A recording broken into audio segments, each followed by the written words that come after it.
Ito na ang kaabang-abang ng mga tagpo sa Batang Quiapo.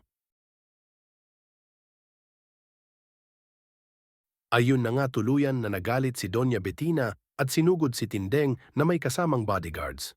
Umawat si Noy ngunit pinipigilan siya ng mga bodyguard ni Doña Bettina. Wika ni Doña Bettina, para sa iyo pala yan, bestida na yan, at sinabunutan niya si Tindeng.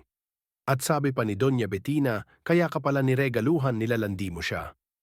At sinabunitan niya si Tindeng ng grabe. Sagot ni Tindeng hindi niya nilalandi si Don Facundo at pilit niya pinipigilan si Doña Bettina. Nakaraming sabunot naman si Doña Bettina habang walang magawa si Noy dahil na rin sa mga bodyguard nito. Tuluyan na kaya umalis si Tindeng sa mansyon. Mapipigilan kaya siya ni Don Facundo, ba't di na lang bumili ng bestida si Doña Bettina at marami naman siyang pera? Abangan. Nag-imbestiga sila Mando at Rigor na naganap na patayan sa gym.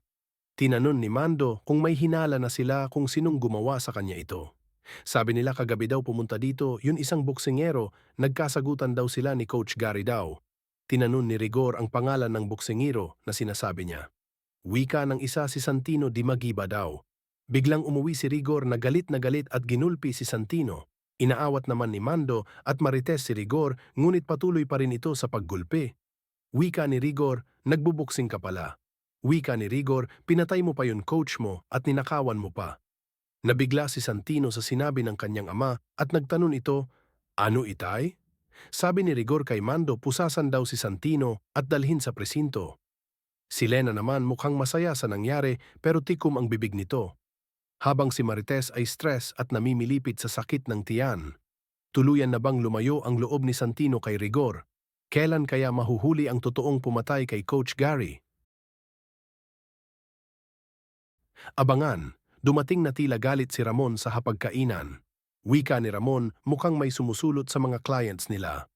Malakas daw kutob niya ay si Don Facundo.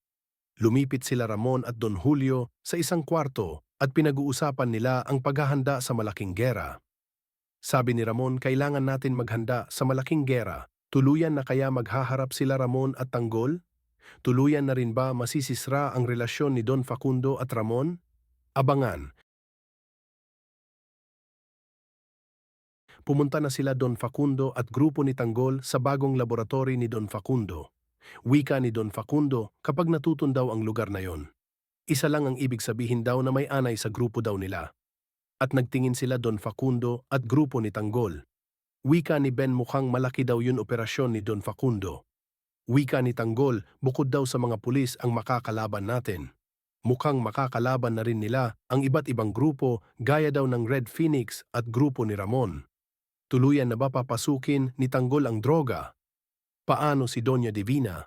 Anong masasabi kaya ni Marites sa pinasok ng anak? Abangan.